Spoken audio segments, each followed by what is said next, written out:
தோழர்கள் அனைவருக்கும் வணக்கம். தமிழ் மார்க்சிஸ்ட் சித்தாந்த இதழ் உங்களுடைய கைகளுக்கு வந்து சேர்ந்திருக்கும். அந்த ஜூன் மாத இதழை பொறுத்தவரைக்கும் அட்டையுடைய உள்பக்கம் 2 மகத்தான ஆளுமைகளைப் பற்றி பேராசிரியர் சந்திரா அவர்கள் ஒரு மிக சுருக்கமான கட்டுரைகளை அதில் எழுதியிருக்கிறார். ஒன்று கிளாரா ஜெட்கின் பற்றி, இன்னொன்று மார்க்சிம் கார்கே பற்றி. இவங்க இருவருடைய நினைவு தினமும் இந்த மாதத்தில் வர்றதுனால அவங்களுடைய கட்டுரைகள் என்பது வந்திருக்கு. கிளாரா ஜெட்கின் உங்களுக்கு தெரியும், மிக பெரிய ஜெர்மானிய கம்யூனிஸ்ட் அவங்க. கிளாரா ஜெட்கினுடைய விசேட அம்சங்கள் என்ன என்பதை பற்றி சந்திரா அவர்கள் மிக சுருக்கமாக அதில் எழுதியிருக்கிறார். 2 அம்சங்கள் அதில் குறிப்பிடுவது, ஒன்று பெண்களுடைய உரிமைகளுக்காக கிளாரா ஜெட்கின் என்ன செய்தார் என்பது சுருக்கமாக அதில் சொல்லப்பட்டிருக்கு. அதே போல் பாசிசத்தை எதிர்த்த போராட்டத்தில், கருத்தியல் போராட்டம், களப்போராட்டத்தில் கிளாரா ஜெட்கினுடைய பங்கு என்பதும் அந்த கட்டுரையில் சொல்லப்பட்டிருக்கு. நமக்கு நன்றாக தெரியும், மார்ச் 8ஆம் தேதி ஒவ்வொரு ஆண்டும் சர்வதேச மகளிர் தினம் கொண்டாடப்படுகிறது. ஆனால் அந்த மகளிர் தினம் கொண்டாடப்படுவதற்கான துவக்க காலம், துவக்க புள்ளி என்பது அதற்கு சொந்தமானவர், உரித்தானவர் கிளாரா ஜெட்கின் என்பதுதான் மிக முக்கியமான விஷயம்.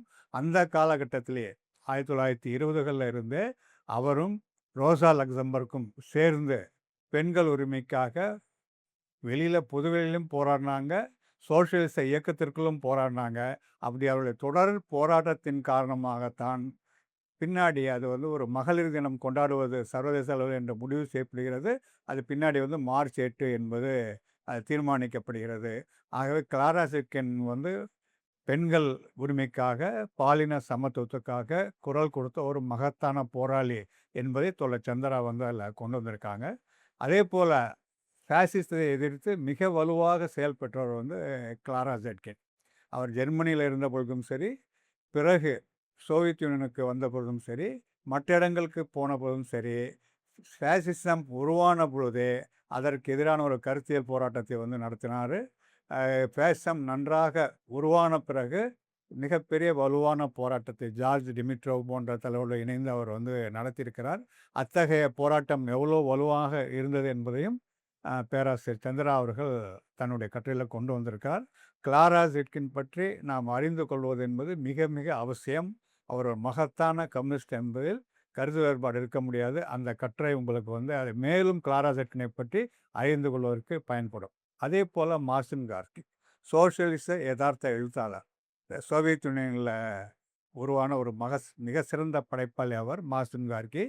கலை இலக்கிய உலகத்தில் அவருக்கு ஈடிணையற்றவரே இல்லை என்று சொல்கின்ற அளவுக்கு அவர் பல படைப்புகளை படைத்தார். மிக முக்கியமாக சோசியலிச யதார்த்தவாதத்திற்கு கலை இலக்கிய அரங்கில் அவர் ஒரு முன்னோடி என்று சொன்னால் அதில் மாற்று கருத்து இருக்க முடியாது. ஆனால் அவர் கலை இலக்கிய அரங்கத்தில் மட்டுமல்ல, அவர் மிக சிறந்த கம்யூனிஸ்டாகவும் விளங்கினார். 1902, 1903 காலகட்டத்தில் லெனினுக்கும் அவருக்கும் ஒரு தொடர்பு ஏற்படுத்தி நட்பு ஏற்படுகிறது. அதற்கு பிறகு அவர் முழுமையாக சோவியத் யூனியனுடைய புரட்சிக்கு, கம்யூனிஸ்ட் இயக்கத்துக்கு ஆதரவாக நின்று பாடுபட்டார். கலை இலக்கியத்தில் நீங்கள் ஒரு சிறந்த ஒரு ஊழியராக, அறிவாளியாக அல்லது ஒரு செயற்பாட்டாளராக உருவாக வேண்டும் என்று சொன்னால் மார்க்சிம் கார்கியை படிக்காமல் நீங்கள் உருவாக முடியாது. அதில் மிக சிறந்த அவர் எழுதின நாவல், பல நாவல்கள் இருக்கார். அதில் மிக சிறந்த நாவல் தாய் என்பது நமக்கு எல்லாருக்கும் தெரியும். இந்த 2 மிகப்பெரிய ஆளுமைகளை பற்றி மிக மிக சுருக்கமாக தோழர் சந்திரா அவர்கள் கட்டுரைகளை எழுதியிருக்கார். தோழர்கள் அதை படிக்க வேண்டும் என்று நான் விரும்பி கேட்டுக்கொள்கிறேன்.